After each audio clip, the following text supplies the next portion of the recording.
Hi friends, welcome to Soumya's cooking channel. ಯಾರೆಲ್ಲ ನಮ್ಮ channel subscribe ಮಾಡ್ಕೊಂಡಿಲ್ವೋ ಪ್ಲೀಸ್ ಒಂದು ಸಬ್ಸ್ಕ್ರೈಬ್ ಮಾಡ್ಕೊಳ್ಳಿ. ನಾನಿವತ್ತು ಹೆಲ್ತಿ ತರಕಾರಿಗಳಲ್ಲಿ ಒಂದಾದಂತಹ ಕುಂಬಳಕಾಯಿ ಬಳಸ್ಕೊಂಡು ಪಲ್ಯ ಮಾಡ್ತಾ ಇದ್ದೀನಿ.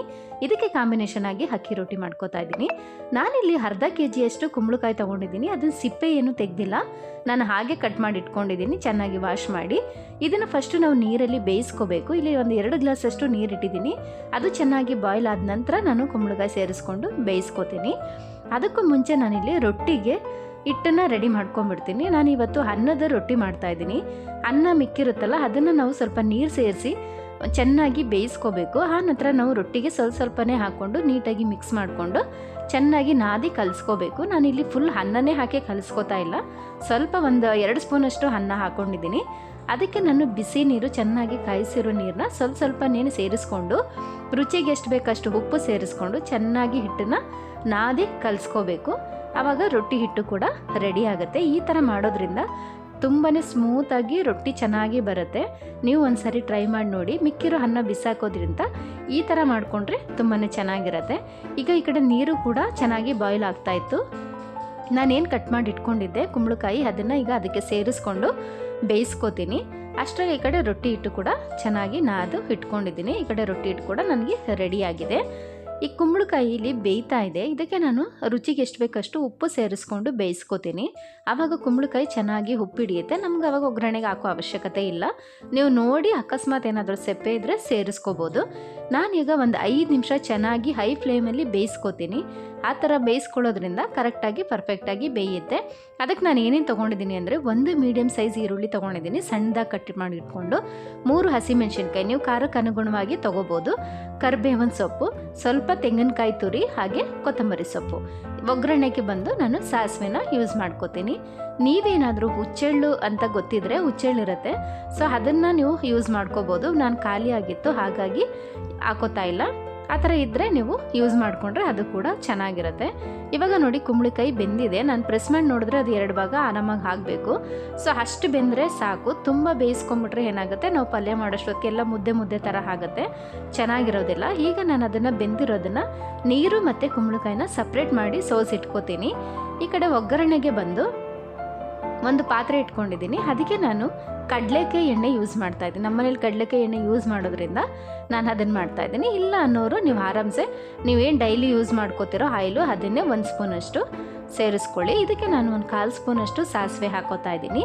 ಮತ್ತು ಕರಿಬೇವು, ಹಸಿಮೆಣಸಿನ್ಕಾಯಿ, ಹಾಗೆ ಈರುಳ್ಳಿ ಇಷ್ಟನ್ನು ಹಾಕ್ಕೊಂಡು ನಾನು ಲೋ ಫ್ಲೇಮಲ್ಲಿ ಚೆನ್ನಾಗಿ ಫ್ರೈ ಮಾಡ್ಕೋತೀನಿ. ಈರುಳ್ಳಿ ಬಣ್ಣ ಬದಲಾಗೋವರೆಗೆ, ಹಸಿ ವಾಸನೆ ಹೋಗೋವರೆಗೆ ಚೆನ್ನಾಗಿ ನಾವು ಫ್ರೈ ಮಾಡ್ಕೋಬೇಕು. ಆನಂತರ ನಾನೇನು ಬೇಯಿಸಿಟ್ಕೊಂಡಿದ್ದೆ ಕುಂಬಳಕಾಯಿನ ಸೇರಿಸ್ಕೊಂಡ್ರೆ ಆಯಿತು. ಕುಂಬಳಕಾಯಿ ಅಂತೂ ತುಂಬ ರಿಚ್ ಫೈಬರ್ ಇರುವಂತಹ ತರಕಾರಿ ಅಂತಲೇ ಹೇಳ್ಬೋದು. ಇದು ಅಟ್ಲೀಸ್ಟ್ ನಾವು ವಾರದಲ್ಲಿ 1 ದಿನನಾದರೂ ಯೂಸ್ ಮಾಡಬೇಕು. ಮಕ್ಳಿಗೂ ಆಗಲಿ ನಮಗೆ ಆಗಲಿ ತುಂಬಾ ಒಳ್ಳೆಯದಿದು. ಎಂಥ ಕಾನ್ಸ್ಟಿಪೇಷನ್ ಇರುವಂಥವ್ರು, ಅಂದರೆ ಮೋಷನ್ ಪ್ರಾಬ್ಲಮ್ ಇರುವಂಥವ್ರು ಕೂಡ ತುಂಬಾ ಯೂಸ್ಫುಲ್ ಅಂತಲೇ ಹೇಳ್ಬೋದು. ಈಗ ಅದು ಚೆನ್ನಾಗಿ 1 ನಿಮಿಷ ಚೆನ್ನಾಗಿ ಬೇಯಲಿ. ನಾವು ಮಧ್ಯೆ ಹಾಗೇ ನೀಟಾಗಿ ತಿರುವಾಕೊಂಡು ಬೇಯಿಸ್ಕೊತಾ ಇರಬೇಕು. ಸೊ ಈ ಕಡೆ ನಾನು ರೊಟ್ಟಿ ರೆಡಿ ಮಾಡ್ಕೊಳ್ಳೋದಕ್ಕೆ ರೊಟ್ಟಿ ಹಂಚಿಟ್ಕೊಂಡಿದ್ದೀನಿ. ಅದು ಚೆನ್ನಾಗಿ ಕಾದ ನಂತರ ರೊಟ್ಟಿಗಳನ್ನ ತಟ್ಟಿ ಬೇಯಿಸ್ಕೊತೀನಿ. ಇಲ್ಲಿ ನಾನು ಲಟ್ಟಣಿಗೆ ಏನು ಯೂಸ್ ಮಾಡ್ತಾ ಇಲ್ಲ, ಕೈಯಲ್ಲೇ ನಾನು ತಟ್ಟಿ ಬೇಯಿಸ್ತಾ ಇದ್ದೀನಿ. ನಾನು ಬಿಫೋರ್ ಒಂದು ವಿಡಿಯೋ ಮಾಡಿದ್ದೆ ಅಕ್ಕಿ ರೊಟ್ಟಿದೇನೆ, ಅದನ್ನು ಲಟ್ಟಣಿಗೆಯಲ್ಲಿ ಒತ್ತೋದನ್ನು ಹೇಗೆ ಅಂತ ಹೇಳಿದ್ದೆ.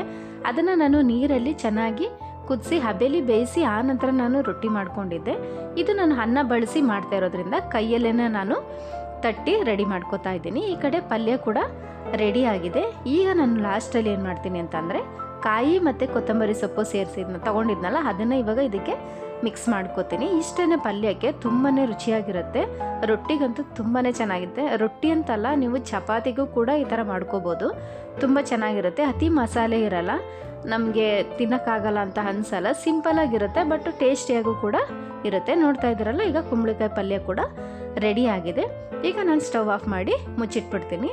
ಈ ಕಡೆ ರೊಟ್ಟಿಗೆ ನಾನು ತಟ್ಟಿಟ್ಕೊಂಡಿದ್ನಲ್ಲ ಅದನ್ನು ಇವಾಗ ಬೇಯಿಸ್ತೀನಿ. ನೋಡಿ, ಈಗ ಒಂದು ರೊಟ್ಟಿ ರೆಡಿ ಆಗಿದೆ. ಈಗ ನಾನು ಬರೀ ಇದನ್ನು ಆಯಿಲ್ ಆಗಲಿ ಬೇರೆ ಏನೂ ಯೂಸ್ ಮಾಡಿಕೊಂಡು ನಾನು ರೊಟ್ಟಿ ಮಾಡ್ತಾಯಿಲ್ಲ. ಏನು ಅಕ್ಕಿ ಇಟ್ಟಿತ್ತು ಅದನ್ನೇ ಯೂಸ್ ಮಾಡಿಕೊಂಡು ರೊಟ್ಟಿನ ತಟ್ಕೊಂಡಿದ್ದೀನಿ. ಇದೀಗ ನಾನು 1 ಸ್ಪೂನಷ್ಟು ನೀರು ಸೇರಿಸ್ಕೊಂಡು ನೀಟಾಗಿ ಹಿಟ್ಟೆಲ್ಲ ಮೇಲಿರೋದೆಲ್ಲ ತೆಗೆದು ಬೇಯಿಸ್ಕೋಬೇಕು.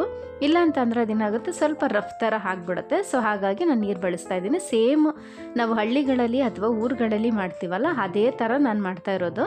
ಈಗ ಒಂದು ಸೈಡು 1 ನಿಮಿಷ ಬೇಯಿಸ್ಕೊಂಡ ನಂತರ ಇನ್ನೊಂದು ಕಡೆ ತಿರುವಾಗಿ ಇನ್ನೊಂದು ನಿಮಿಷ ಚೆನ್ನಾಗಿ ಬೇಯಿಸ್ಕೋಬೇಕು. ಹಾಗೆಯೇ ಸ್ವಲ್ಪ ತಿರುವಾಕಿ ನೀಟಾಗಿ 1 ರಿಂದ 2 ಸಾರಿ 3 ಸಾರಿ ತಿರುವಾಕಿ ಬೇಯಿಸ್ಕೋಬೇಕು. ಹಾಗೆ ಒಂದು ಶುದ್ಧವಾದ ಬಟ್ಟೆ ತೊಗೊಂಡು ನಾವು ನೀಟಾಗಿ ಪ್ರೆಸ್ ಮಾಡಿ ಬೇಯಿಸ್ಕೋಬೇಕು. ಆವಾಗ ಅದು ಏನಾಗುತ್ತೆ, ಸುತ್ತ ಹಂಚು ಕೂಡ ಚೆನ್ನಾಗಿ ಬೇಯುತ್ತೆ, ಹಾಗೆ ರೊಟ್ಟಿ ಕೂಡ ಚೆನ್ನಾಗಿ ಉಬ್ಬಿ ಬರುತ್ತೆ. ಆ ಥರ ಉಬ್ಬಿ ಬರೋದ್ರಿಂದ ಲೇಯರ್ ಆಗಿ ಬರುತ್ತೆ ರೊಟ್ಟಿ ಕೂಡ, ತುಂಬಾ ಚೆನ್ನಾಗಿರುತ್ತೆ. ನೀವು ಒಂದ್ಸರಿ ಟ್ರೈ ಮಾಡಿ ನೋಡಿ. ಏನು ಕಷ್ಟ ಅಂತ ಅನಿಸಲ್ಲ, ಆರಾಮ್ಸೆ ಮಾಡ್ಬೋದು.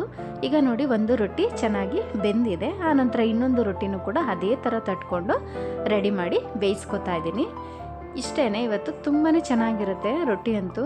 ನೀವು ಒಂದ್ಸರಿ ಟ್ರೈ ಮಾಡಿ ನೋಡಿ. ಇವಾಗ ನೋಡಿ ಬಿಸಿ ಬಿಸಿ ಅಕ್ಕಿ ರೊಟ್ಟಿ ಜೊತೆ ಕುಂಬಳಕಾಯಿ ಪಲ್ಯ ಕೂಡ ರೆಡಿಯಾಗಿದೆ. ಇವತ್ತಿನ ವ್ಲಾಗು ಕಂಪ್ಲೀಟ್ ಆಗಿದೆ ಫ್ರೆಂಡ್ಸ್. ಮತ್ತೆ ನೆಕ್ಸ್ಟ್ ವಿಡಿಯೋದಲ್ಲಿ ಸಿಗ್ತೀನಿ. ಯಾರಿಗೆಲ್ಲ ಲೈಕ್ ಆಯಿತು ಲೈಕ್ ಮಾಡಿ, ಶೇರ್ ಮಾಡಿ, ಸಬ್ಸ್ಕ್ರೈಬ್ ಮಾಡಿ. ಪಕ್ಕದಲ್ಲಿರುವಂತಹ ಬೆಲ್ ಐಕನ್ನ ಒತ್ತೋದನ್ನು ಮರಿಬೇಡಿ. Okay friends, take care.